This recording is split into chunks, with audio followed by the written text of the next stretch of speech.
And actually, it's mostly to speak on the amendment and the same theme, which is I want to commend the chairman for the usually open approach that we have to all the bills, how we try to have this committee work its will, and I will simply implore the chairman to bring up the Ex-Im Bank for the committee to work its will. There are arguments for and against the bank, but there are no arguments against democracy and the idea that those of us from our various districts can, working together, reach the best possible policy. Would the gentleman yield? I will yield. Does your amendment to H.R. 686 have anything at all to do with the Ex-Im Bank?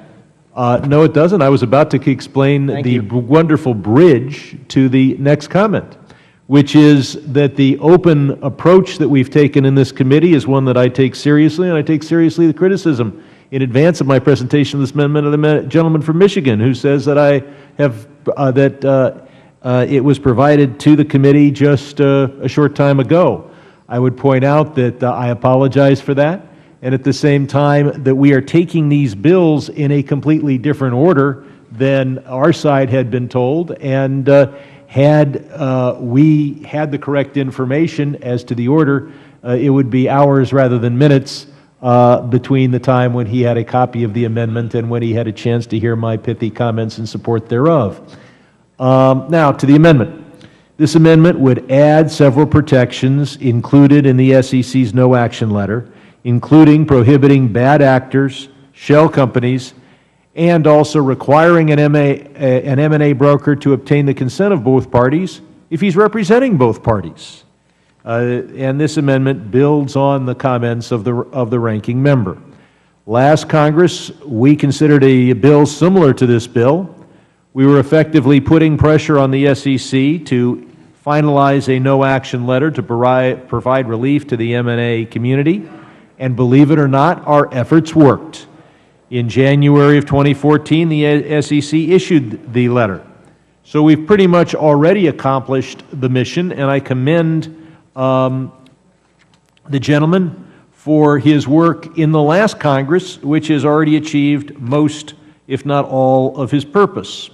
Now we're back again to pass this bill, and I do think it makes sense to pass this bill to be able to show the M&A community that there is no chance that this no-action letter will be withdrawn and no chance that the SEC will go back on its present policy, a policy that reflects the work of this committee over in the last Congress. Now, it's my understanding that the SEC no-action letter is generally accepted. Nobody's criticized its content. Some have said it may not have even been necessary. Some have said it might be good to codify it so that the no-action letter couldn't be withdrawn. But I've never heard anybody say that they're displeased that the SEC prohibited bad actors from being merger and acquisition brokers. And yet this bill omits some of those key details in the SEC's no-action letter. And that's why this amendment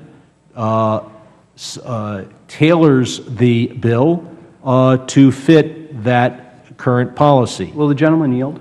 I will yield. Real briefly, I can tell you one of my purposes for introducing the exact same bill as last time was to remove any threshold or barrier of objection after it had passed unanimously last time.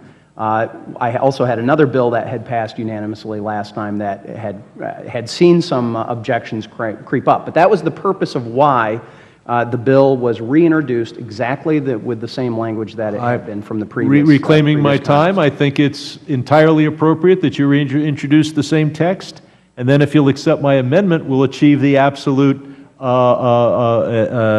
perfection in legislation.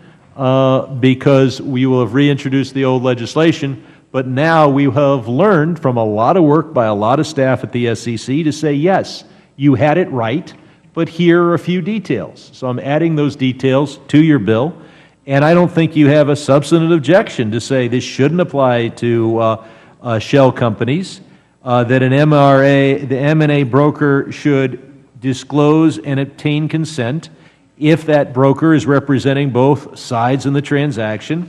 And of course, we want to keep bad actors out of this space. So I think the SEC learned from your bill that they had to take action.